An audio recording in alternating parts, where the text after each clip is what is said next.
लोकसभा चुनाव से ठीक पहले और 2019 की शुरुआत में सर्जिकल स्ट्राइक देश ही नहीं बल्कि दुनिया में सुर्खियां बटोरी। मुद्दा सियासत के गलियारों से निकलकर दुनिया के देशों में आपसी संबंधों तक भी छाया रहा। इस बीच यह भी देखने को मिला कि कौन भारत के साथ है और ऐसे समय में कौन भारत को आंखें भी दिखा सकता है। हालांकि इसके बाद अयोध्या मामले पर सुप्रीम कोर्ट से आया फैसला भी काफी अहम रहा। राजनीतिक गलियारों में भले ही ज्यादा चर्चाओं का विषय नहीं बना हो, लेकिन बीजेपी कांग्रेस के मुकाबले इस मुद्दे पर फ्रंट फुट पर नजर आई। लेकिन इस बीच हरियाणा, महाराष्ट्र और झारखंड के चुनाव नतीजे अगर देखे जाएं तो वह भाजपा के लिए सुखद नहीं रहे। यानी भाजपा को भी जनता ने ही एक बार फिर मंथन करने पर मजबूर कर दिया। सत्ता के गलियारों में यूं तो कांग्रेस मोदी के पहले शासन के साथ ही कमजोर दिखाई दे रही थी, लेकिन वर्ष 2019 में एक बार फिर मोदी मोदी की गूंज सुनाई दी और लोकसभा के आंकड़ों ने बता दिया कि मोदी के नाम के आगे शायद दूसरा नाम अभी कोई मुकाबले में नहीं है। इस बीच कांग्रेस ने कई बार भाजपा के मुद्दों का विरोध किया। उनमें खासतौर से एनआरसी का बड़ा मुद्दा रहा, तो वहीं नागरिकता संशोधन बिल भी कांग्रेस के विरोध एजेंडे में शामिल रही। लेकिन फिर भी कांग्रेस की अगर स्थिति देखी जाए तो वह नजर नहीं आई जो शायद पिछले 6 वर्ष पहले थी। हाँ, इतना जरूर है कि गठबंधन के बल पर कुछ राज्यों में सत्ता में कांग्रेस जरूर शामिल हो गई। ऐसे में कांग्रेस को भी जनता ने एक बार फिर से अपने मुद्दों पर विचार करने की जद्दोजहद में डाल दिया। देश की सियासत से वर्ष 2020 में जनता को काफी उम्मीदें हैं। हालांकि जनता ने यह दिखा दिया है कि आखिरकार उसको जरूरत किस चीज की है, लेकिन आईना दिखाने के बाद में क्या राजनीतिक दलों में जनता के प्रति दिए मैसेज का क्रियान्वयन होगा, यह देखने वाली बात होगी। ब्यूरो रिपोर्ट, जन टीवी न्यूज।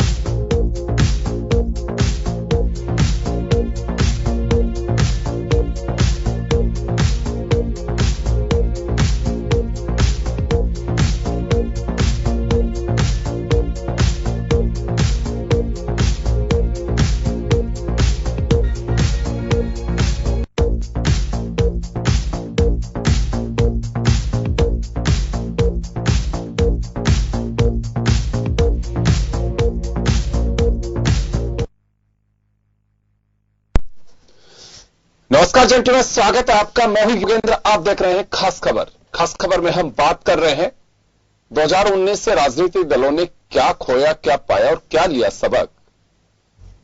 हर घटना एक अपने आप में एक लेसन होती है जिससे सीख की बात कही जाती है। खुशी हो या गम, उससे हम सीखते हैं। तो चलिए, यही हमारा आज का मजमून है। साल की पहली तारीख 2020, ये कैसा रहेगा राजनीतिक दलों के लिए।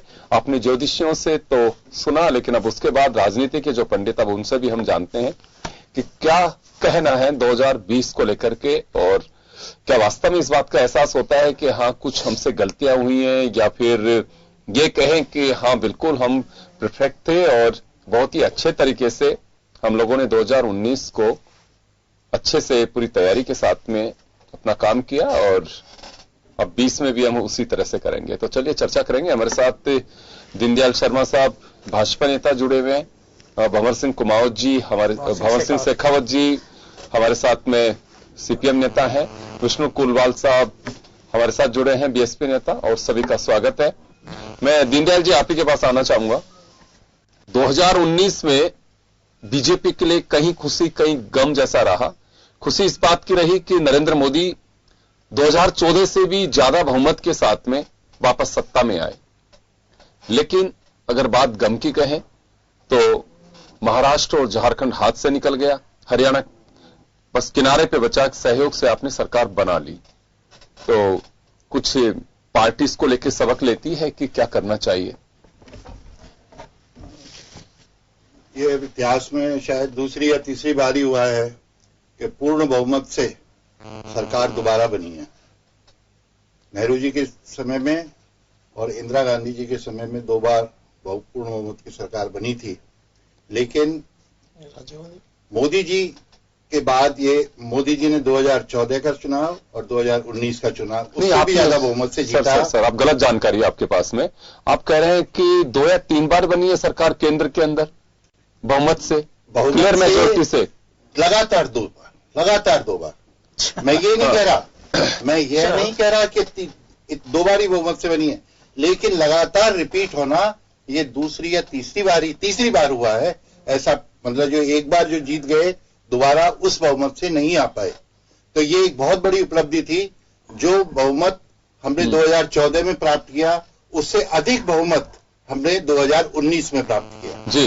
और बीजेपी का विस्तार भी हुआ 2019 में। पश्चिम बंगाल जहां हम बिल्कुल भी कमजोर स्थिति में थे, हमें ये माना जाता था कि बीजेपी कभी पश्चिम बंगाल में नहीं जा सकती, और वो भी लोकसभा जैसी क्षेत्र में जहां हमने 18 सीटें हम जीत करके आए, ये एक बहुत बड़ी उपलब्धि थी।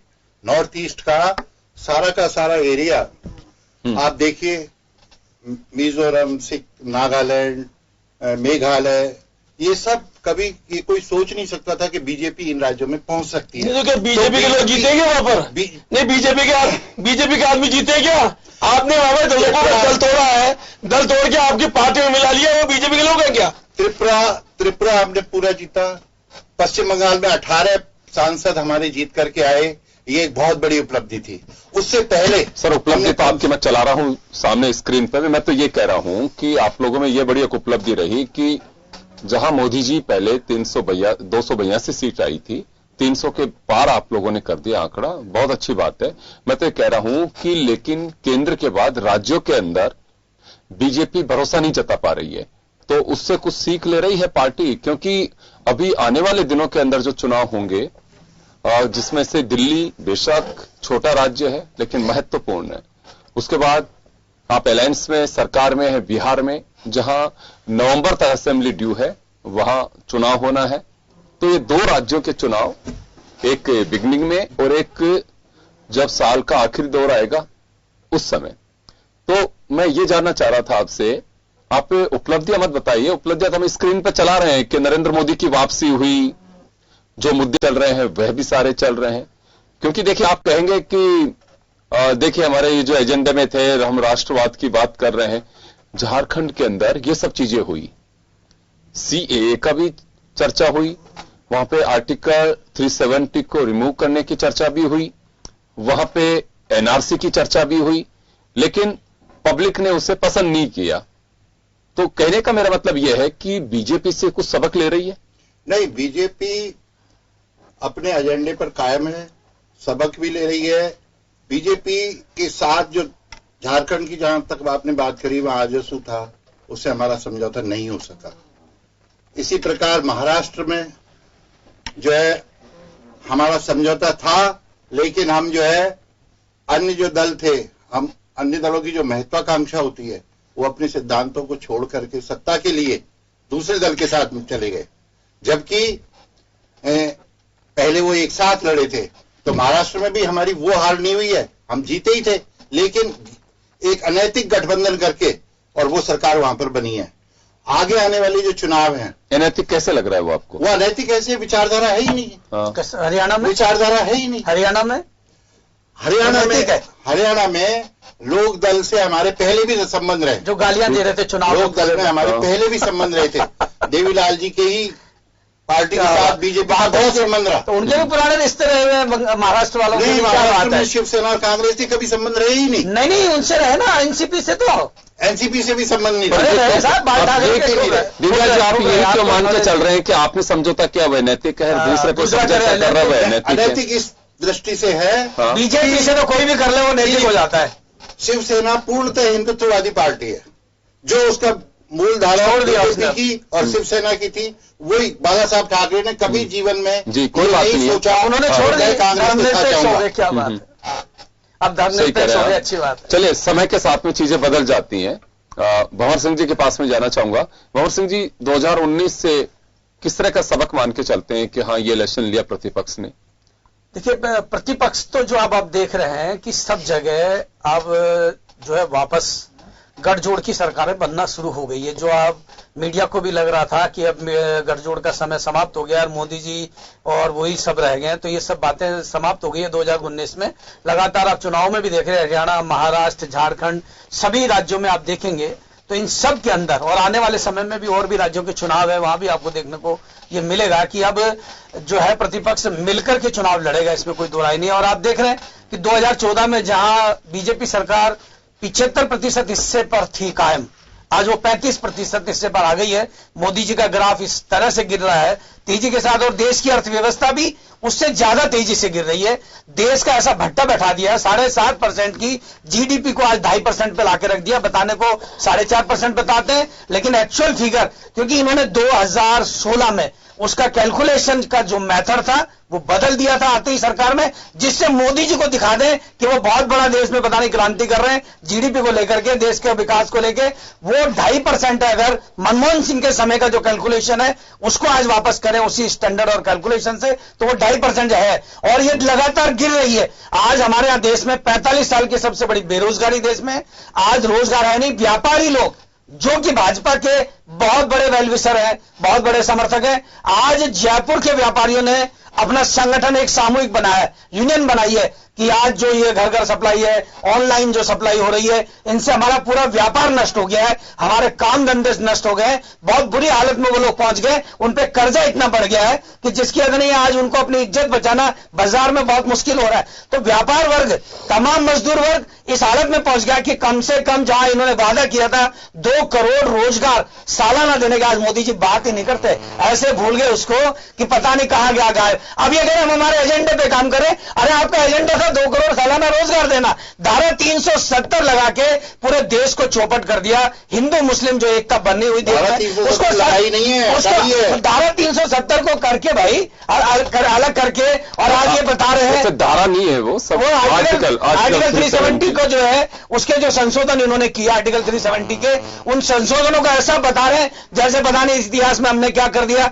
आज नागालैंड में प्रेसिडेंट रूल लागू वो कर रहे हैं, ये लागू वापस, ये स्थिति बन गई है। वहां सेनाओं को और इनको एक्टिव कर दिया गया है, और पूरी तरह से गृह मंत्रालय अपने कब्जे में नागालैंड को लेने जा रहा है। यह अधिसूचना 30 दिसंबर को जारी कर दी इन्होंने। तो देश में हो क्या रहा है ये समझ में नहीं आ रहा है। देश में सांप्रदायिक ताकतें कितनी तेजी से उभर रही है, ये देश में हिंदू मुस्लिम के अलावा कुछ नहीं कर पा रहे। आज नौजवान बेरोजगार, इससे वो बहुत, ये तो इनका है। मैं तो ये जानना चाह रहा हूं प्रतिपक्ष को लेकर के, नहीं विपक्ष तो अब एकजुटता के साथ आप देख रहे हैं कि वो लगातार एकजुट हो रहा है, और मोदी जी को समेट दिया 35% में 75% से। ये आपके सामने कि 75% के लागे 35 में, क्योंकि इनके पास में कोई नीति नहीं है, कोई नीति नहीं है इनके पास में, कोई नीति नहीं है हिंदू मुस्लिम के अलावा। पूरे व्यापार को नष्ट कर दिया, इसलिए सब लोग समझने लग गए। आप उसका हालत भी देख रहे हैं कि झारखंड में ऐसा सुपड़ा इनका साफ हुआ है।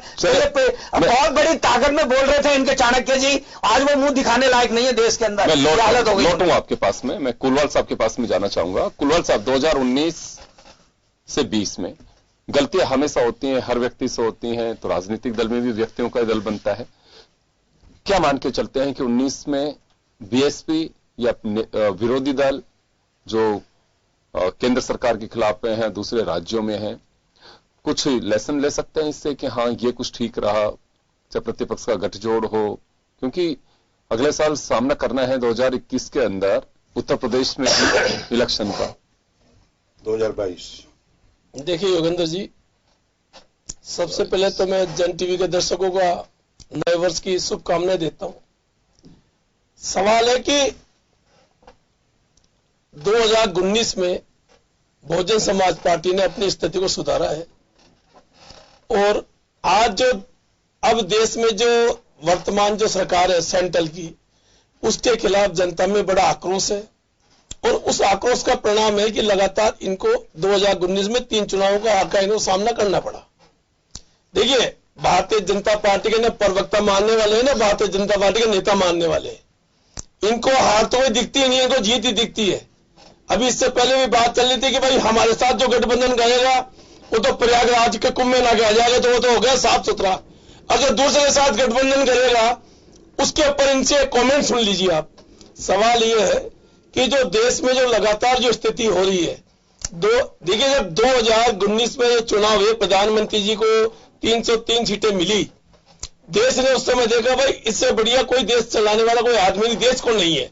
मगर जब देश के बाद जब प्रदेशों की स्थिति आने लगी तो लगा कि देश के प्रधानमंत्री हर जगह कहना चाहते हैं कि दिल्ली में नरेंद्र और महाराष्ट्र में देवेंद्र। लोगों ने दिखा दिया इनको, कहा गया देवेंद्र और कहा गया नरेंद्र। चलिए, इन घटनाओं से बीजेपी को सबक लेना चाहिए। अब ये अनैतिक गठबंधन कर लिया तो किसको बहुमत दे दिया? आपको दे दिया। गोवा में दिया, लेते ना। कर्नाटक में आपको बहुमत है? अरे कर्नाटक में है, मेघालय में है, आपको डाउट नहीं है। गोवा में है आपको बहुमत। अलायंस को बहुमत मिला, सही करें, बहुमत मिला, महायुति को बहुमत मिला और सरकार उसी की बननी थी हरियाणा में। लेकिन अनैतिक गठबंधन देखिए घटनाओं की जो मुख्यमंत्री जो बने थे देवेंद्र फडणवीस में वो शपथ ग्रहण समारोह में कह जा रहे थे अनैतिक था ना। तो आप लोग बोल रहे, मैं नहीं बोल रहा हूं, आपने बोला अनैतिक गठबंधन। गठबंधन तो सत्ता के लिए होता है। आज राजस्थान के अंदर 2 उपचुनाव हुए, भारतीय जनता पार्टी को तो उम्मीदवार नहीं था। भारतीय जनता पार्टी ने तो कांग्रेस को उम्मीदवार को टिकट देके बीजेपी का बनाया। तो जब गठबंधन नहीं दिखता आपको, आप अपनी गलती को मानिए, जनता के सामने एक्सेप्ट कीजिए। हाँ, कुछ गलतियां हुई है, गलती को एक्सेप्ट करना कोई बुरा नहीं है, पर आप लोगों का इतना अहम है, अहंकार है कि आपको तो लगता ही नहीं है कि देश में कोई पार्टी भी है या नहीं है। चले, मैं तो ये नहीं कह रहा, मैं चले विष्णु कुलवाल साहब ने अभी बताई बात। मैं एक बार जाना चाहूंगा श्याम सुंदर शर्मा साहब के पास में, वरिष्ठ पत्रकार हमारे साथ जुड़े हुए हैं। श्याम जी, हम ये कह रहे हैं कि राजनीतिक दलों को 19 काफी एक ऐसा साल रहा कि जिसमें यह कह सकते हैं कि बीजेपी हो, चाहे कांग्रेस हो, चाहे दूसरे दल हो, सबके लिए एक लेसन छिपा हुआ था। अगर वास्तव में इसमें ईमानदारी से देखें तो चाहे बीजेपी हो, बीजेपी ने काफी कुछ पाया और काफी कुछ खोया। तो कहीं खुशी कहीं गम जैसी स्थिति रही, लेकिन खुशी और गम दोनों ही हमें एक सबक देती है, एक लेसन देती है, जिससे हमें सीख मिलती है। लेकिन अभी जो हमारी बात हो रही है, सब दूसरे को आईना दिखाने की कोशिश कर रहे हैं। यह सवाल ये उठता है कि वास्तव में कुछ इनको सबक लेना चाहिए 19 से। देखिए योगेंद्र जी, इस प्रकार का घटनाक्रम 2019 देखा आपने कि देश में मोदी शासन प्रचंड बहुमत से वापस आया। हाँ। ये बात सही है कि उन्होंने जिस प्रकार का आवरण देश को दिया और जिस प्रकार का उन्होंने जिस प्रचंड बहुमत को वो खुद भी नहीं सोच पा रहे थे, वो उनको 2019 में मिला। उसके बाद जिस प्रकार से बहुमत मिला और फिर अमित शाह ने पार्टी को दरकिनार करते हुए खुद को गृह मंत्री बना लिया और सब कुछ भूल गए वो। फिर वो पार्टी से ज्यादा अपने आप की हैसियत देश में दिखाने लगे, तो उसका परिणाम भी पार्टी को अलग तरह से भोगना पड़ा। पार्टी में एक वर्चस्व वाला अध्यक्ष था जो कि संचालन पूरे देश में तौर तरीके से कर पा रहा था, वो हट गया और कार्यकारी अध्यक्ष के रूप में जेपी नड्डा मिले बीजेपी को, लेकिन वो कार्यकारी ही रहे। वो कभी अध्यक्ष परिपूर्ण तरीके से ना काम कर पाए ना निर्णय ले पाए। निर्णय लेने का अधिकार तो सीधे तौर पर अमित शाह और नरेंद्र मोदी को ही रहा।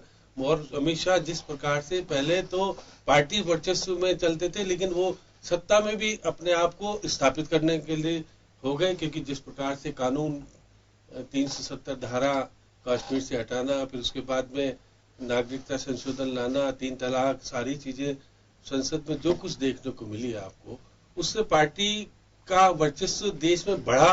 ये तो सोच रहे थे हमारा देश में वर्चस्व बढ़ेगा, लेकिन हुआ एकदम विपरीत। आपके हाथ से सत्ता जाने लगी। कैसे जाने लगी? आप देखिएगा कि पहला चुनाव आपने देखा कि जिस प्रकार से लड़ा गया, तो वहां पर आप हरियाणा की क्या स्थिति बनी इनकी, उसके बाद महाराष्ट्र की स्थिति क्या बनी। ये तो सोच के चल रहे थे कि हमने जो कुछ किया वो देश का समर्थन हमारे साथ आएगा और हम फिर से आराम से सत्ता बना लेंगे। हरियाणा में जिस पार्टी का इन्होंने सहयोग लिया, उनके दादा को और पिताजी को छोड़ना पड़ा, जिसके ऊपर किस प्रकार के आरोप है, सब कुछ है। उसके बाद महाराष्ट्र में भी जिस पार्टी के सहारे से आप सत्ता बनाना चाहते थे, वो आपको अंगूठा दिखा के वो कहेंगे कि नहीं हम वर्चस्व वाले हैं, और आपने रातों रात वो उनकी सत्ता लोलुपता थी कि वो मुख्यमंत्री बनना चाहते थे। वो जिस प्रकार से सत्ता में, जिस प्रकार से सत्ता को आप राष्ट्रपति शासन हटा करके जिस प्रकार से आपने संविधान का जो आप कहते हैं, दुहाई देते हैं संसद में, संसद के बाहर कि हम तो संविधान के रखवाले हैं, आपने रखवाले की बजाय उसको किस प्रकार से आपने संविधान का उपयोग किया, दुरुपयोग किया, आपके सबके सामने है। और जिस प्रकार के राज्यपाल के शासन, राज्यपाल का किस प्रकार से उपयोग करते हैं आप रातों रात, और ये एक अंधेरे में सफल करें। जब आप कहते थे पार्लियामेंट में, आप कई बार कहते थे पार्टी के बेस पर कि सरकार राज्यपाल का दुरुपयोग कर रही, जब आप दुरुपयोग कर रहे थे तो आप जवाब देने की स्थिति में नहीं बने, और निश्चित रूप से जाते जाते आपकी सत्ता हाथ से छीन गई और देखते रह गए। अब आप, क्योंकि आज बंगाल और बिहार सामने है, दिल्ली का चुनाव, 3 राज्यों के चुनाव है, इसमें आप क्या स्थिति, झारखंड में क्योंकि आप कह रहे थे कि 65 सीट ला पाएंगे, आप 25 सीट पे ही निमट गए। तो ये सारी चीजें बीजेपी के पक्ष के बजाय विरोधाभासी स्थिति में आ गई। अब देश में क्योंकि प्रचार प्रसार के लिए अमित शाह निकल गए, फिर वापस से उनको चिंता सताने लगी कि देश का गृह मंत्री रहूं या पार्टी का राष्ट्रीय अध्यक्ष रहूं, दोनों चीजों पर सवार होकर चल रहे हैं हमारे। ये प्रधानमंत्री का विशेषाधिकार होता है कि वो अपने मंत्रिमंडल का चयन करे, उसमें कोई डाउट नहीं है, वो उस पर संदेह। इन्होंने ये संदेह व्यक्त किया कि वो स्वयं बन गए, वो स्वयं नहीं बने। ये प्रधानमंत्री का विशेषाधिकार है, वो किसी को मंत्री रखे और नहीं रखे। आप पार्टी के रूप में बोल रहे हैं, इसलिए आप उनकी बचत करेंगे निश्चित रूप से। पार्टी का ये उनकी स्थिति नहीं है कि वो बन जाए। आप सुनते लीजिए, राष्ट्रीय अध्यक्ष पार्टी का प्रधानमंत्री से बड़ा होता है, आपको पता हो तो मुझे नहीं पता। ये प्रधानमंत्री का विशेषाधिकार होता है, अरे वो किसी व्यक्ति का चयन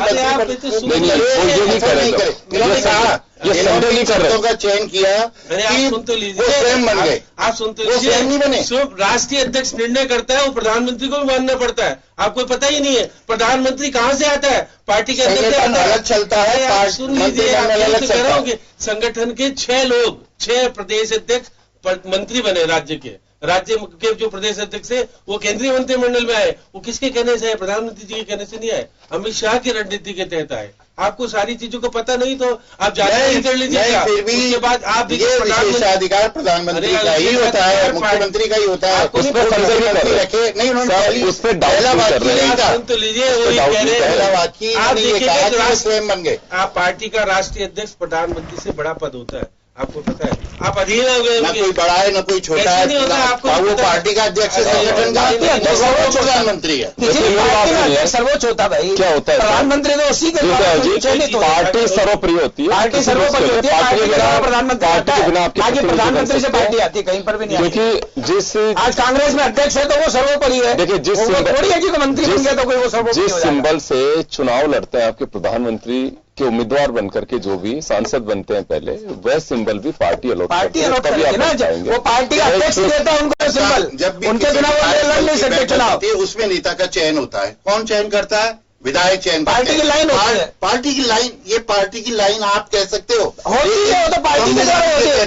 सारे जीत के किससे आते, सिंबल में जीत जाते हैं। किसी भी पार्टी में कोई भी जीत जाएगा सिंबल पे आता है, चुनेगा नेता वो। चलो इसमें कोई बहस का इश्यू नहीं है। आपकी पार्टी में क्या हो, फिर आप सोनिया गांधी जी के लिए क्यों बोलते थे जी कि मनमोहन सिंह तो टोल करके काम करते हैं? हम अलग दिशा में जा रहे हैं। नहीं, उसको कोई मतलब नहीं है। पहला वाक्य ये बोला, अरे वो ठीक है, संविधान में कहीं नहीं लिखा हुआ, ठीक नहीं है। संविधान में लिखा है कि बहुमत दल का नेता सदन का मुखिया होगा। विधायक ये नहीं लिखा कि चुनाव, कहीं नहीं लिखा हुआ, कहीं नहीं लिखा हुआ, संविधान में कहीं नहीं लिखा हुआ सर। आपकी कृपा से मैंने संविधान कई बार पढ़ा है, कई बार, मैं आपको बता सकता हूँ। ये जब तक आप कहते थे कि पार्टी में विधायक सर्वोपरि होते हैं और वो नेता चुनते हैं, लेकिन आजकल के सिस्टम ही चेंज हो गया। आजकल पार्टी के हाईकमान तय करते हैं, उनको फॉलो करना पड़ता है, मजबूर होना पड़ता है। दूसरा कोई व्यक्ति खड़ा ही नहीं हो सकता। अगर वहां पर खैर, हमारा जो इशू ये है कि वास्तव में क्या सीखना चाहिए। जैसे आपने कहा 2-3 बातें हैं इसके अंदर। 2019 वह प्रयोगशाला रही जिसने कई चीजों को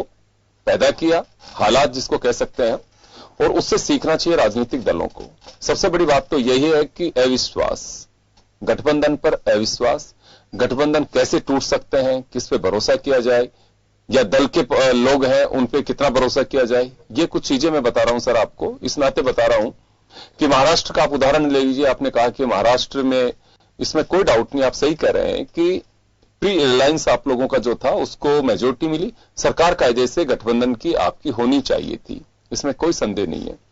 लेकिन आप लोगों के अंदर क्या खिचड़ी पकी, बाहर उसका कलर क्या जमा, ये उद्धव ठाकरे ने कहा कि हमारे साथ विश्वासघात हुआ है।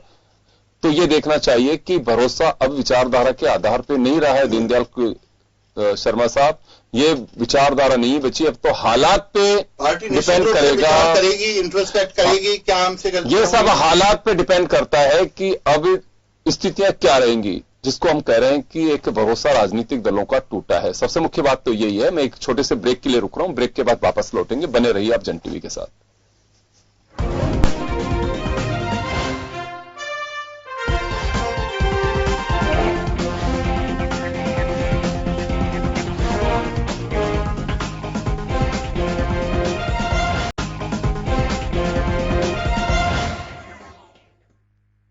ब्रेक के बाद एक बार फिर आपका स्वागत है। आप देख रहे हैं खास खबर। बात कर रहे हैं कि 2019 से राजनीतिक दलों ने क्या सबक लिया और 2020 में क्या उसकी पुनरावृत्ति करके वापस खतरे में डालेंगे या फिर उससे कुछ सबक लेकर के अलग रूट लाइन तय होगी।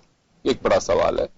जैसे मैंने बताया कि अविश्वास, राजनीति में अविश्वास कब किसका पनप जाए, भरोसा किसका टूट जाए, कोई बड़ी बात नहीं है। और कभी हालात बने, कहना कोई ये नहीं कह सकते कि हां ऐसा संभव नहीं, कुछ संभव है। राजस्थान की बात कर लेते हैं। बीएसपी के एमएलए कांग्रेस में मर्ज हो गए। एक बड़ा सबक बीएसपी के लिए होना चाहिए कि दूसरी बार ऐसी स्थितियां बनी है। बीजेपी को, जैसे अभी कह रहे थे दीनदयाल जी कि हम सिद्धांतों पे काम करते हैं, कभी भी बीजेपी के जो फाउंडर्स थे अटल बिहारी वाजपेयी, लाल कृष्ण आडवाणी, राज्यपाल की भूमिकाओं को हमेशा वो संदेह के रिहेरे से देखते थे। उनका तो यह भी कहना था कि विशेष अधिकार राज्यपालों को क्यों दिए जाने चाहिए। लेकिन वर्तमान दौर में अब बीजेपी उसी को खारिज करके उसी का प्रयोग करती है। महाराष्ट्र जिसका एक उदाहरण है, ऐसा कुछ नहीं था जिसकी आनन फानन में इतना कुछ करना पड़ा, जो एक बैठे बैठा एक मुद्दा दिया, जिस घटनाक्रम के को अंजाम दिया उसके कुछ हाथ पांव ही नहीं थे। अजीत पवार की क्या श्योरिटी थी, किस तरह, खैर चलो एनीवे। लेकिन मेरा कहने का मतलब यह है कि राजनीतिक दलों को उससे सबक लेना चाहिए। सत्ता ही सब कुछ नहीं होती। कहा तो यह जाता है कि सत्ता हमारी प्राथमिकता नहीं है, लेकिन एक कहना बहुत सहज है, प्राथमिकता तो केवल सत्ता ही है। आइडियोलॉजी वगैरह तो सब पुरानी बातें हो गई, वो जो सब चीजें चली गई हैं। शर्मा साहब, वापस आप ही के पास आना चाहूंगा मैं। जो हमारा जो एजेंडा है वह ये नहीं है कि सब हमने 19 में ये किया, वो तो सब हम स्क्रीन पे देख रहे हैं, हमारे दर्शक सामने देख रहे हैं, हम चला भी रहे हैं कि मोदी साहब को प्रचंड बहुमत मिला, कहां पे क्या टूटा। मैं तो सिर्फ ये कह रहा हूं कि इन चीजों से क्या सबक लेना चाहिए। सबक क्योंकि 5 साल में एक बार चुनाव है। अब तो 24 में इलेक्शन होगा लोकसभा को, उससे पहले कई राज्यों के अंदर चुनाव हो जाएगा।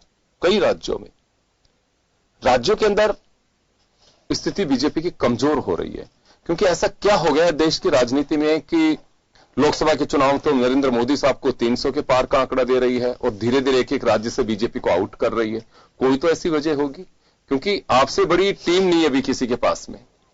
आप लोगों का दावा है कि दुनिया की सबसे बड़ी पार्टी है हमारी मिस कॉल पार्टी सर। चलिए जो भी है, लेकिन इनका अपना वो है। तो दीनदयाल जी, कुछ तो ऐसी वजह होगी कि जिन राज्यों में जितने आपके सदस्य बनाए, अगर वो भी आपको वोट देते हैं, उनके परिवार के वोट देते हैं, तो आपको कोई खतरा ही नहीं है। फिर भी सरकार बाहर जा रही है। पार्टी निश्चित रूप से जो पिछली ये जो हमारे साथ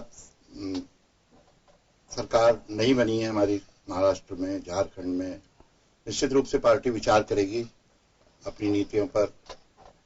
अपने साथी दलों को साथ रखने के लिए हम निश्चित रूप से प्रयास करेंगे कि भाई हमसे ऐसी क्या कमियां रही हैं। और पार्टी का विस्तार तो हुआ ही है, ये सब मानेंगे कि पार्टी का व्यापक विस्तार हुआ है, उसको एकजुट रखना है हमें। और आगे हम 2020 में पूरे जोश के साथ पुनः जहां जहां हमारे चुनाव होंगे, पार्टी पूरी एकजुटता के साथ अपने सहयोगी दलों को ढूंढ करके उनको साथ लेकर के निश्चित रूप से आगे बढ़ेगी। जी भंवर सिंह जी, आपके पास में आना चाहूंगा।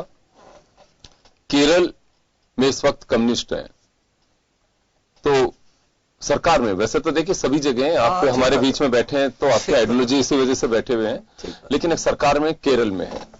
वेस्ट बंगाल एक मजबूत गढ़ था आपका, त्रिपुरा एक मजबूत गढ़ था आपका, लेकिन वो धीरे धीरे आपके लिए भी बड़ी स्थिति वैसी रही, चुनौतियां हैं सामने। तो वास्तव में इस चुनौती को किस तरह से लेते हैं कि आइडियोलॉजी आपकी स्प्रेड हो और ताकि जो पिछली घटनाएं हैं उनसे सबक लिया जाए, या फिर ये माना जाए कि अब दौर ऐसा है कि एक वक्त जो इंदिरा गांधी का था उस वक्त तमाम विपक्षी दल एकजुट होकर के सबसे पहला काम था कि इसको आउट किया जाए। क्या उस ट्रैक पे कम्युनिस्ट पार्टी भी चल रही है अभी?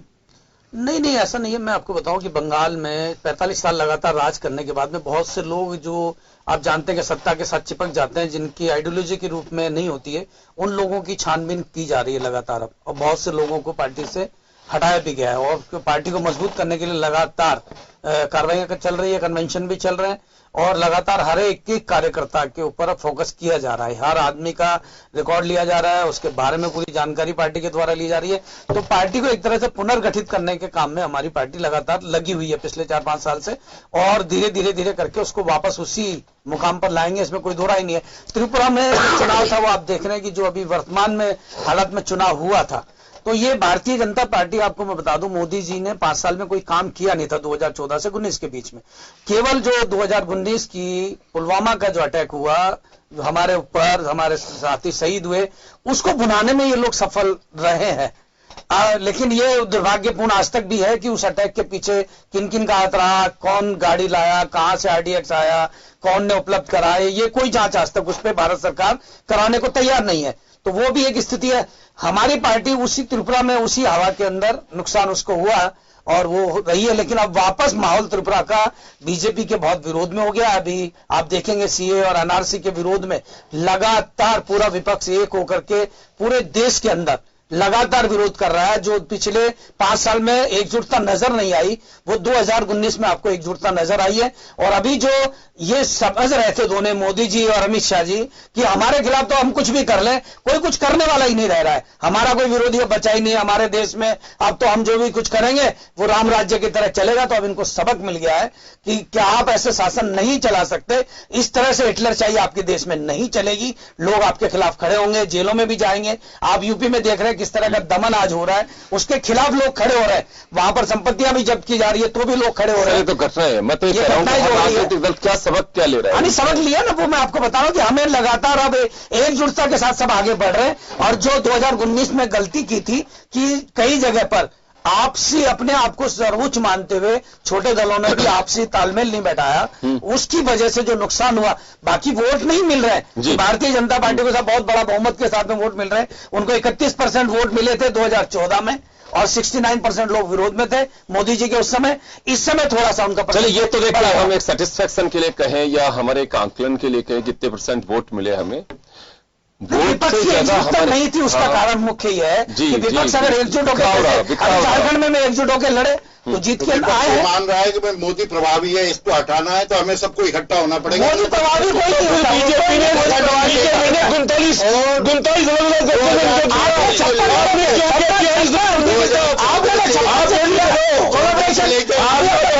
जितना विकास कार्य किया, जितना पिछले 50 साल में विनाशकारी देश का विनाश कार्य किया है, इसमें कुछ नहीं है। 2019 विनाश कार्य किया है, विनाश तो जरूर कर दिया देश का इन लोगों ने पिछले 4-5 साल में। पूरे देश में सड़कों का जाल, पूरे देश में व्यापारियों को खत्म कर देंगे, विदेशी कंपनियां लिएंगे, एफडीआई 70-90% लिएंगे, उसको आप खत्म करना। अरे इंडियन के सारे इंडियन कंपनियों की बात करोगे, आप विदेशी का विरोध करोगे, आपकी बेरोजगारी, आप विदेशी का अटल जी को स्वर्णिम चतुर्भुज योजना 100% वापिस लाओ। उस समय तो पॉलिसी पैरालिसिस था, देश को ये लग रहा था कि देश डूबा सारा।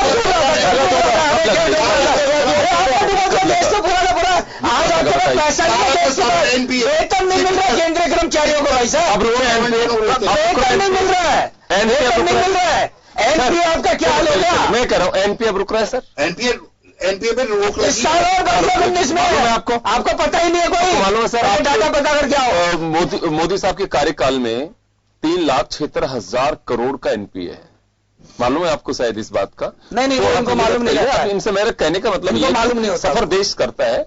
आप ये मत कहिए कि उनके टाइम पे भी ऐसा होता है। देखिए सर, वो ऐसा कर रहे थे जब तो आपको लेके आए देश की जनता, विकल्प के माध्यम से दे करके। किसको एक मिनट, किसको पकड़ा आपने? किसको पकड़ा? एक भी पकड़ा नहीं, ले लेके विदेश भागे। सारे गुजरात के ज्यादातर लोग हैं उसमें जो इन्हीं के भाई बंद है।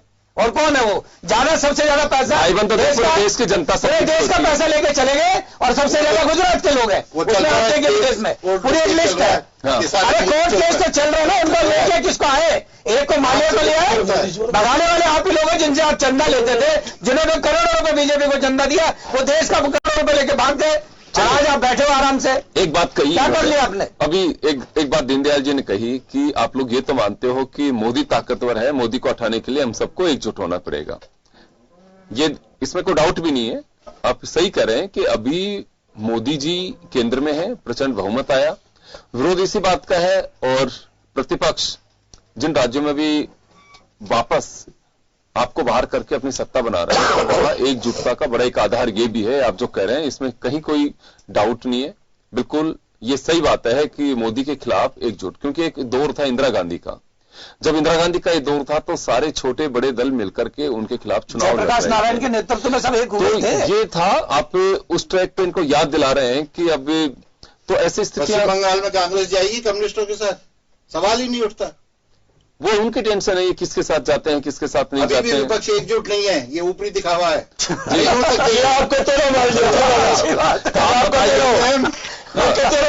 आप बताइए इनको कि आप इस 370 जब हटाई, हम 370 की धारा हटाई, स्वयं बीएसपी प्रमुख मायावती ने उसका स्वागत किया।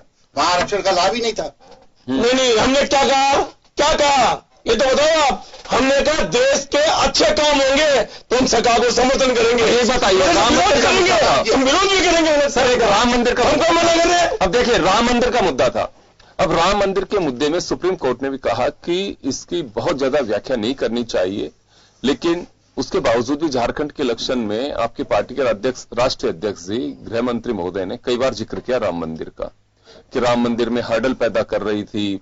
ये तो सर कोर्ट का फैसला था, सरकार का फैसला नहीं था। अभी भी जो हुआ है, सैल्यूट टू मिस्टर गोगोई, जिन्होंने लगातार इतनी हियरिंग करके कहा कि अभी अंतिम निर्णय है, नहीं तो ये मामला कभी नहीं निपटेगा। किसी राजनीतिक दल ने इस फैसले की खिलाफत की? सबने तारीफ ही की, बहुत अच्छा, सैल्यूट करते हैं, अच्छी बात है। किसने नहीं की? फिर इसका बार बार जिक्र क्यों करते हो आप लोग? वो जिक्र तो इसलिए आवश्यक है कि कांग्रेस के प्रत्येक नेता ने, हर कांग्रेस पार्टी ने ये चाहा कि ये इसका डिसीजन होना ही नहीं चाहिए। कोर्ट में बार कपिल सिब्बल कांग्रेस पार्टी वकील जेठ मलानी जी नहीं है क्या? वकील जेठ मलानी आपसे मैं तो सर ये कह रहा हूँ कि ऐसा मुद्दा था। आशा अगर करने आ जाते हैं तो बीजेपी कर रही है, मैं कह रहा हूँ वकील कर रहा है ना। लेकिन कोर्ट ने भी कहा कि इसकी बहुत ज्यादा इस पर चर्चा नहीं होनी चाहिए। फैसला हुआ, तमाम नेताओं ने इस बात की खुशी जाहिर की कि सुप्रीम कोर्ट के निर्णय का सबको स्वागत करना चाहिए। और उससे पहले भी जैसे आपकी पार्टी के नेता कह रहे थे, उसी तरह से चाहे वो मायावती हो, चाहे सोनिया गांधी हो, चाहे मुलायम सिंह यादव हो, चाहे सीपीएम के, सीपीआई के नेता हो, किसने इस बात को कहा कि सबने पहले यही कहा कि कोर्ट का जो भी फैसला है सबको मानना चाहिए। फिर इसको पॉलिटिकल रंग क्यों दे रहे थे? मेरा कहने का 2019 में आप लोगों ने इसको रंग देने की कोशिश की, नहीं देना चाहिए, क्योंकि ये मामला वर्षों से लंबित था और देश में अगर इसी तरह से हम मामलों को उलझाए रखेंगे तो कभी डिसीजन नहीं होगा। बहुत अच्छी बात है कि गोगोई साहब ने एक निर्णय दिया इसमें, और बाकायदा ये नहीं कि अकेले किसी सिंगल व्यक्ति का फैसला हो, 3 लोगों का फैसला रहा। तो ये मुझे लगता है कि एक बहुत बड़ा निर्णय रहा, लेकिन इसको पॉलिटिलाइजेशन नहीं किया जाना चाहिए। मैं कुलवाल साहब के पास में जाना चाहूंगा। कुलवाल साहब, एक बात कही अभी दीनदयाल जी ने कि ये बात एक बड़े नेता के रूप में और एक कहें कि समृद्ध नेता के रूप में है जिसका विरोध सब लोग कर रहे हैं, वह है नरेंद्र मोदी। वो एक दौर जो इंदिरा गांधी का था, वो दौर आज महसूस हो रहा है, ऐसा लगता है इनको। तो प्रतिपक्ष की जो ये कहें कि रणनीति, या पहले भी कुछ जगह पे इस तरह की स्थितियां बनी कि बीजेपी को बाहर करने के लिए हमें एकजुट आना चाहिए, और ये समय की स्थितियां होती हैं। मैं तो कहूंगा कि बीजेपी हालांकि कांग्रेस का मखौल उड़ा रही है कि देखिए कहां एक राष्ट्रीय पार्टी पीछे की सीट पे जाकर के बैठ गई झारखंड में, लेकिन मैं कहना चाहूंगा ये कांग्रेस की स्मार्टनेस है। कांग्रेस को मालूम था कि हम अकेले चुनाव लड़ेंगे, एक सीट नहीं जीत सकते झारखंड के अंदर, वो मंत्रिमंडल के अंदर घुस गए। महाराष्ट्र के अंदर कांग्रेस इलेक्शन औपचारिकता के रूप में लड़ी। सबको मालूम था कि वहां कोई सभाएं नहीं करने गए राहुल गांधी, ना सोनिया गांधी करने के लिए गई, सिर्फ इस नाते कि मोदी हाल ही में जीत करके गए हैं लोकसभा का चुनाव, वहां पे सरकार में हमारी आना ही बहुत मुश्किल काम है। लेकिन वहां पे एनसीपी ने शरद पवार के नेतृत्व में चुनाव लड़ा गया और शरद पवार ने आपको सत्ता से बाहर किया। ये सबक है कि ऐसा क्यों? क्योंकि देश की जनता ये कोई नहीं कहना चाहती कि इस परिवार को बाहर कर दीजिए उसके बाद ही हम आगे की राजनीति होगी। बिल्कुल नहीं हो साहब। गांव हो, कस्बा हो, समाज हो, राजनीति हो, उसमें हर आदमी की उपस्थिति होती है। उसकी जड़ें आप संवैधानिक तरीके से चुनाव लड़िए, लोकतांत्रिक आधार पे अगर जिसमें जो ताकत है वो मतदाता के सामने जाता है, उससे आप बाहर करिए। लेकिन बार बार ये कहना कि कांग्रेस मुक्त भारत, कांग्रेस मुक्त भारत, दीनदयाल जी पता नहीं आपके नेता तो कितना सीरियसली लेते हैं, लेकिन आम जनता में ये भी चर्चा है कि यह नारा भी बीजेपी को भारी पड़ रहा है, कांग्रेस मुक्त भारत, क्योंकि कांग्रेस युक्त तो बीजेपी भी हो रही है। तमाम उधर के नेता जो हैं वो टूट करके आपके पास घुस रहे हैं। जिन नेताओं पे आरोप लग रहे हैं, आप कह रहे हैं कि एक भी व्यक्ति पे हमारे पे वो बता दीजिए किसी के पास में भी अगर कोई भ्रष्टाचार का आरोप हो। वेस्ट बंगाल में क्या रहा? जिन नेताओं ने बीजेपी का दामन थाम लिया चिटफंड योजनाओं के स्कैम में, वो तो क्लीन चिट, और जिन्होंने नहीं लिया उनको आपने बाहर कर दिया। तो ये सब नहीं होना चाहिए। राजनीति में नरेंद्र मोदी का एक वह कद लोगों ने देखा है कि जब गुजरात से आए थे उनको कोई खतरा नहीं था। पूरे देश की यूथ का मूड भापना चाहिए था कि हाँ क्या चाहता है। लेकिन इन सब चीजों की अगर आप करेंगे तो अंतर क्या रहेगा? जिस आइडियोलॉजी को लेकर के, जिस स्टेप को लेकर के आप चल रहे हैं, वह तो सब कुछ पहले से होता आ रहा है, फिर आप नया क्या कर रहे हैं? चले कुलवाल साहब के पास में जाना चाहूंगा। कुलवाल साहब, गठबंधन ने अपना असर दिखाया है, तो कुछ ऐसी स्थितियां हैं कि अब वक्त आ गया है कि बीजेपी से मुकाबला करना है तो गठबंधन की राजनीति करनी पड़ेगी। योगेंद्र जी, आपने बात बहुत अच्छी पूछी है, अच्छी बात बता रहे हैं आप। आज जो भारतीय जनता पार्टी है वो तो खुद ही गठबंधन की पार्टी है, वो तो 43 दलों का गठबंधन की पार्टी है। तो वो ये दूसरे गठबंधन पे आरोप लगा रहे हैं, तो इससे पहले भारतीय जनता पार्टी को सोचना चाहिए था कि हम कितने गठबंधन के साथ है, ये कितने गठबंधन के साथ है। देखिए, गठबंधन की सरकारें आएगी, आगे आने वाले समय में भी आएगी। आपको क्या प्रॉब्लम गठबंधन से? आप अपनी मजबूती से अपना गठबंधन निभाओ, हम अपना गठबंधन करेंगे, हम निभाएंगे। आप गठबंधन की बात तो आप लोगों के मुंह से अच्छी लगती ही नहीं है। भारतीय जनता पार्टी को तो बोलना ही नहीं चाहिए कि ये मोदी जी के खिलाफ गठबंधन कर रहे हैं। गठबंधन तो कांग्रेस के खिलाफ मोदी जी ने किया था, जो 43 दलों का गठबंधन है। तो गठबंधन की बात न करके देखिए योगेंद्र जी, आने वाला समय जो सोचते थे ना कि कांग्रेस मुक्त हो, चाहे कोई बीएसपी मुक्त हो, चाहे समाजवादी मुक्त हो, ये भारतीय जनता पार्टी की सोच है। ये जहां जाते हैं ना मोदी जी, वहां जाके अपनी उसी भाषा में बात करते हैं कि जहां की बात को जान लेते हैं। सवाल इसका नहीं है, सवाल इसका है चाहे सरकार गठबंधन की हो, चाहे सरकार कोई सी हो, जो सरकार देश के हित में काम करेगी, जो सरकार राज्य के हित में काम करेगी, हमको उस गठबंधन से कोई परहेज नहीं है। गठबंधन आगे भी होंगे, क्योंकि अब गठबंधन की सरकार ही चलेगी, बिना गठबंधन की सरकार अब कहीं भी नहीं बन सकती है। आपका तो हाल ही गठबंधन हुआ था यूपी में, क्या हो गया? फेल हो गए। क्या हो गया? नहीं, अरे आपको क्या तकलीफ है?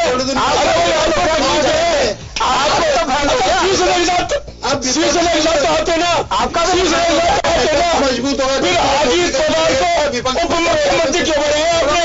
अजीत पवार को क्यों बनाया मुख्यमंत्री? आपने तो चरित्र भेज दिया अपना, अजीत पवार को मुख्यमंत्री बना दिया, राज्यपाल बना दिया। कहा भारतीय जनता पार्टी के अंदर? तो हमारी बात छोड़ दीजिए आप। गवर्नर, हम गरीब लोग हैं, हम गरीब लोग हैं ना, हम लोगों को आप झूठे जेलों के सिकंजे में रखना चाहते हैं।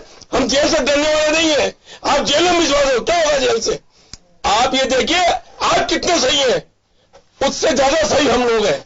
हम गठबंधन ईमानदारी से निभाते हैं, आप गठबंधन अपने स्वार्थ के लिए निभाते हैं। ये तो करें ना, मजबूत हो, इसके लिए बीजेपी प्रयास थोड़ी करेगी। वो प्रयास भी तो आप तो कर लो, छूट रहे, आपको फायदा होगा दीनदयाल जी भाई साहब, आपको फायदा होगा ना, तो आप तो फायदा उठाओ। एक बात बच्ची, आपको से 35 पे आ गया, अब तो क्या बात दीनदयाल जी, आपसे एक बात जानना चाहता हूं। मैं यह जानना चाह रहा हूं कि एक दौर ये था जिसके अंदर ये कहा जाता है कि पूर्ववर्ती सरकार पे आरोप लग रहे थे, मनमोहन सिंह सरकार पे, कांग्रेस पे, इससे पहले भी, कि ईडी सीबीआई को टूल बना करके काम कर रही है प्रतिपक्ष को दबाने के लिए, इनकम टैक्स को, सेल टैक्स का, सबका। लेकिन वही हालात आज भी हैं। आज भी सुर्खियों में यही बात आती है सीबीआई कि आज जांच एजेंसी जो है, जांच एजेंसी, सब सुनिए, जांच एजेंसी जो है वह प्रेशर में है और उनको यूज किया जा रहा है टूल की तरह। ये आज भी बात है। तो बीजेपी पे भी वही आरोप लग रहे हैं जो कांग्रेस पे आरोप लग रहे थे। बीजेपी ने किसी भी जांच एजेंसी पे अपने प्रभाव का उपयोग किया ही नहीं है। ये तो पिछले 70 साल तक संवैधानिक संस्थाओं का दुरुपयोग कांग्रेस ने किया है। उससे ज्यादा बढ़ के कर रहे हैं, ज्यादा बढ़ के कर रहे हैं, ज्यादा बढ़ के किया। कितने साल की नहीं है, आपके शासन है उसमें आजादी कब तक हुई देश की? अब जो 70 साल की बात कर रहे हो आप, आजादी कब तक हुई है? आजादी हुए देश को कितने साल हो गए? 60 साल 40 में आजाद हुआ था। कितने साल हो गए? 40 और 20 कितने हो गए? 63 हो गए। 73 में आप 70 साल तो बता रहे हो भ्रष्टाचार मुक्त। 12 साल तो आपका शामिल हो गया फिर तो अटल बिहारी वाजपेयी। तो फिर आपके अटल उसमें अभी तो बोल रहे, आप बोल रहे मोरारजी की सरकार आई है, निकल गए इनके मुंह से। देसाई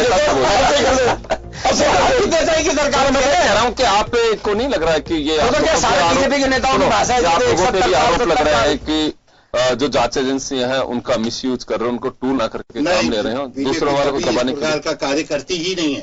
आरोप क्यों लग रहा है? बात है, सारे भ्रष्टाचारियों को अंदर ले लेती है, फिर उनको क्लीन चिट देती है बंगाल के अंदर। शारदा चिटफंड में क्या हुआ? शारदा चिटफंड में क्या हुआ? शारदा चिटफंड के लिए कहा है जो आपको बंद करेंगे। अरे आपने दे दी ना, आपने सरकार एजेंसी ने दे दी ना उनको, सीबीआई ने जांच में बायत कर दिया। एजेंसी की मैं बात कर, आपने अजीत पवार के सारे मुकदमे ले लिए 2 दिन के डिप्टी सीएम बनने में। तो आपने अजीत पवार के सारे मुकदमे वापस ले लिए। ये नहीं लिए तो थोड़ा झूठ बोलने ये नहीं लिए तो बता दो। हाँ, कुछ तो शर्म करो, झूठ बोलने में थोड़ी तो शर्म करो। आपके चरित्र को देखिए, कुछ नहीं करते। दीनदयाल जी आप सही कह रहे हैं, वो मिशन ही फेल हो गया तो बात ही खत्म है। कोशिश की थी इन लोगों ने। हाँ, बिल्कुल सारी एजेंसियों का इस्तेमाल किया, सबका किया, रातों रात सबका इस्तेमाल कर लिया इन्होंने। फेल हो गए तो सही बात है। दीनदयाल जी को भी महसूस तो होता है। हाँ, सदुपयोग, इनके हिसाब से सदुपयोग, सही कह रहे हो। विपक्ष अगर करता है तो दुरुपयोग होता हो। किसी ने नहीं किया, इतना दुरुपयोग किया। हाँ, नहीं, अटल बिहारी वाजपेयी दुरुपयोग आपने किया, सदुपयोग उसका उसमें कोई दौराई नहीं है। लाल कृष्ण आडवाणी, अटल बिहारी वाजपेयी हमेशा इस बात का विरोध किया उन्होंने। मैंने कहा ना कि राज्यपालों की भूमिका का हमेशा उन्होंने विरोध इस तरह के उसमें किया। और जब बाबरी मस्जिद का इश्यू है तो आपकी जो भाजपा शासित राज्य थे उनको सबको सरकारों को सबको हटा दिया गया था उस समय। ये अपने विशेषाधिकारों का प्रयोग करते राष्ट्रपति शासन लगा दिया गया था।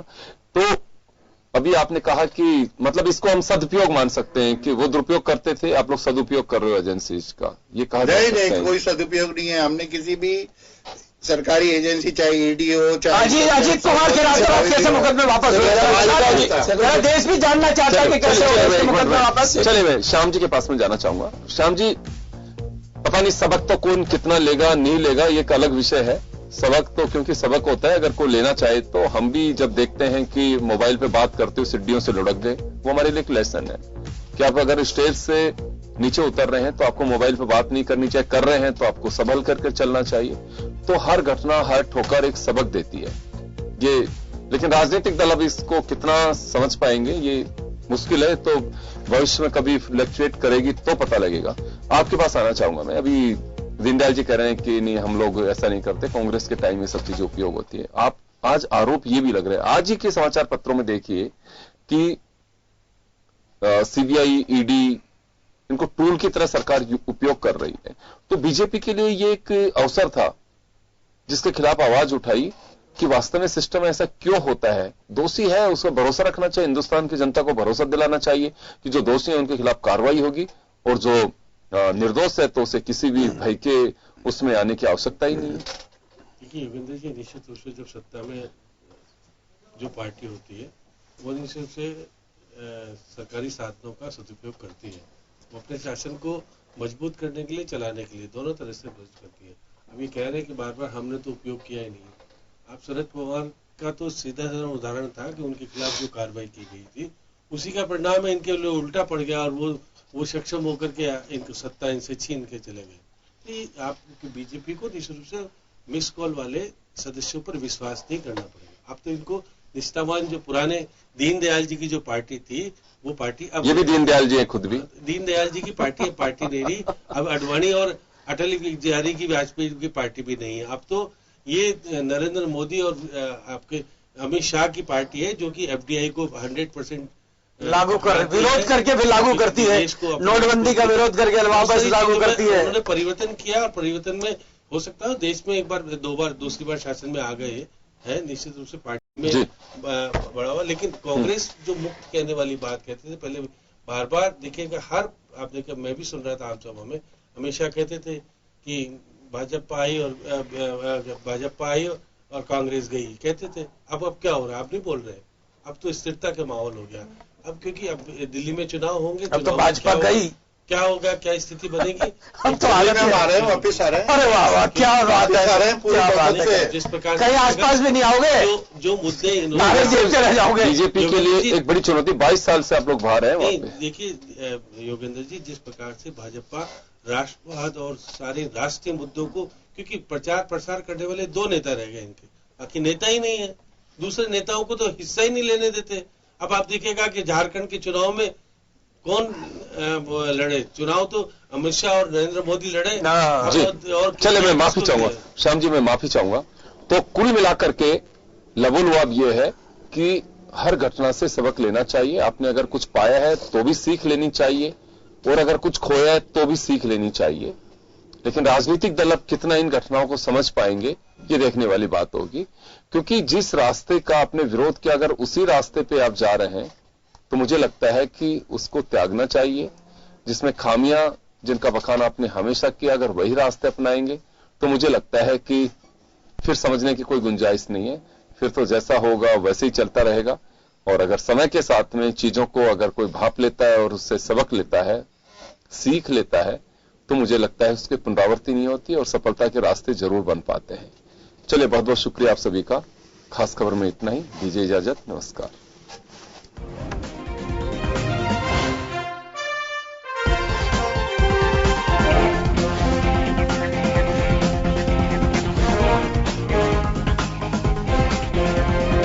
जन टीवी की लेटेस्ट अपडेट पाने के लिए हमारे चैनल को जरूर सब्सक्राइब करें और नोटिफिकेशन पाने के लिए बेल आइकॉन दबाएं।